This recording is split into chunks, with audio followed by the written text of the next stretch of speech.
Hello everyone, I want to make a video today. I've been doing a series on these 6 things that the Lord hate, yea, 7 are abomination unto him.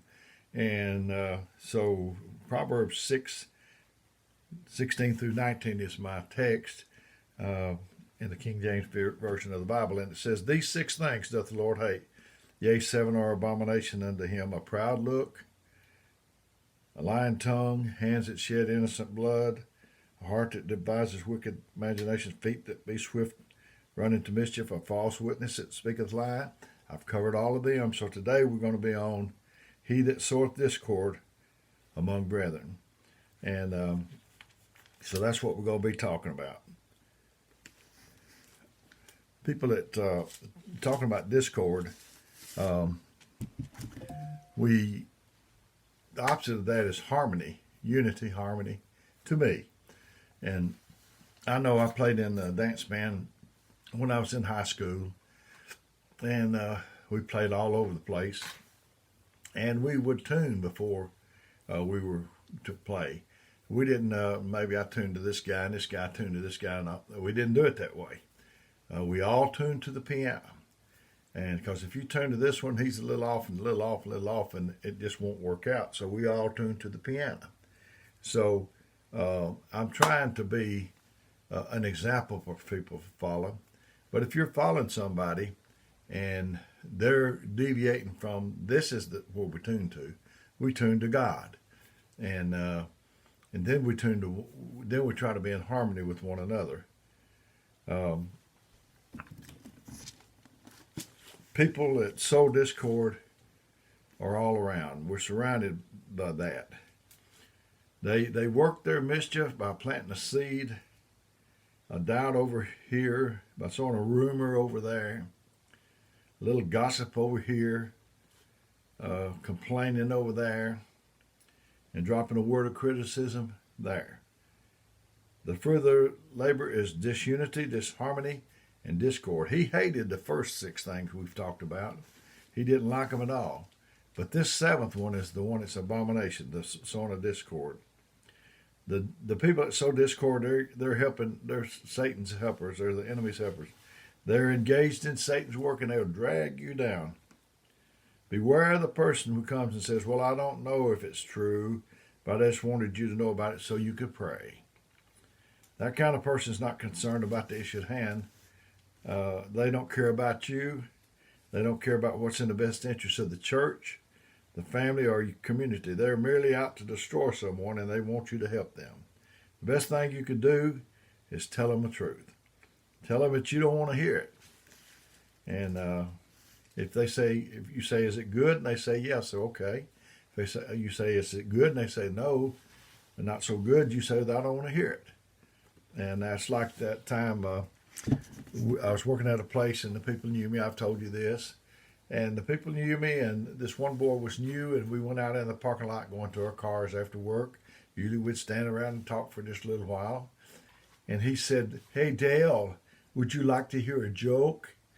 And I said, Is it good? Is it clean?" And he dropped his head and he said, "No." And embarrassed him. I understand that.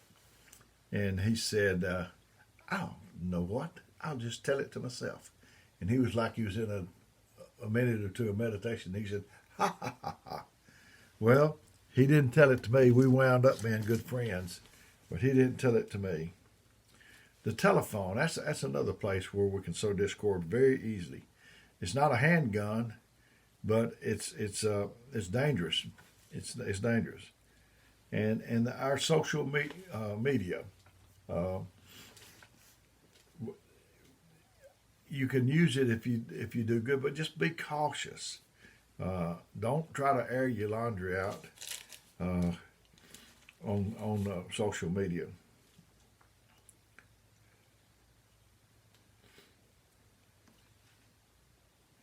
And he puts these people in the same rank as liars, perjurers, murderers, and the vilest of sinners.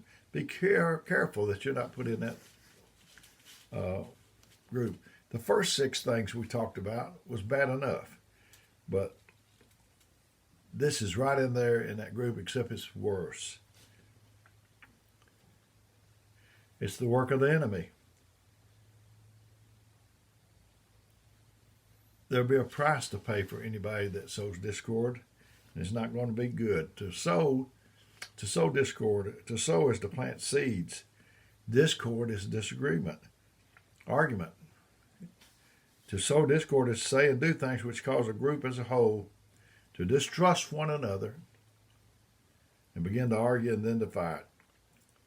Sowing discord is something done in secret, by deceit.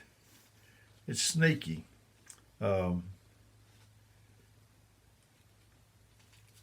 abomination is a thing that causes disgust or hatred. And this is the conclusion of the first 6.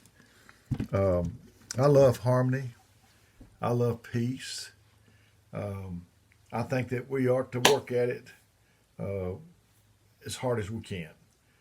Just because you disagree with somebody, have a different opinion, not doctrine, but just opinion, that's no reason to have discord. I love peace. I grew up and it wasn't a lot of peace around when I was growing up, and I tried my best I made up my mind. We didn't go to church, and I didn't know about that.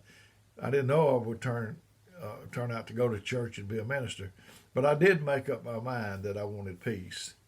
Some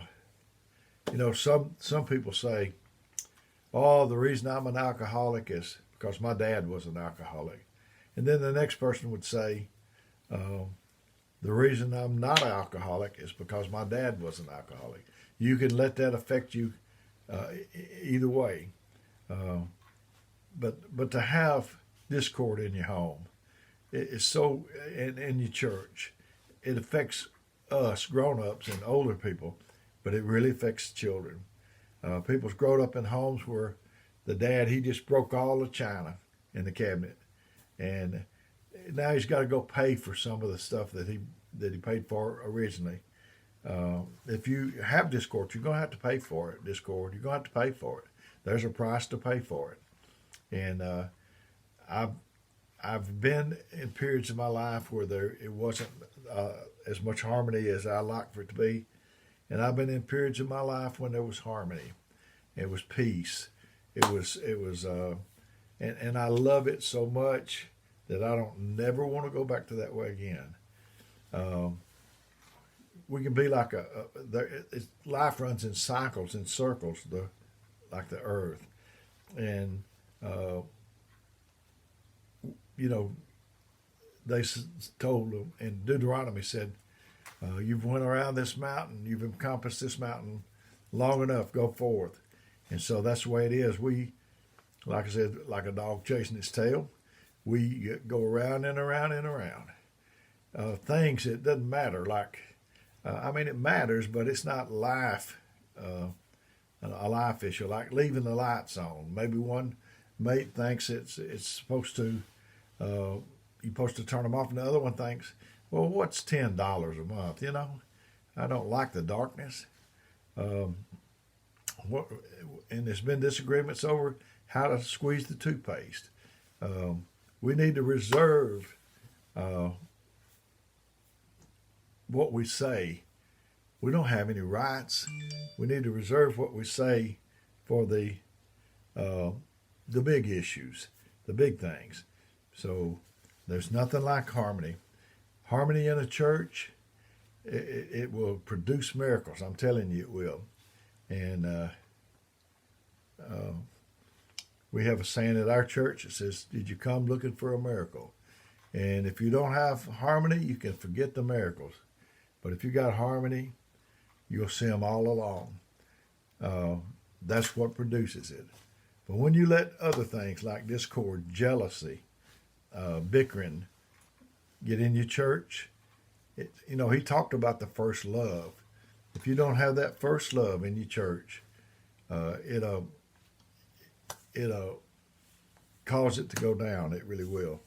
So I hope this has made you see the seriousness of not having harmony and unity, and we ought to strive for it. How good and pleasant it is for brethren to dwell together in unity. I've enjoyed getting this to you. This completes the series. I hope you've liked it. If you have another series you'd like to me to attempt, well, let me know. And may God bless you is my prayer.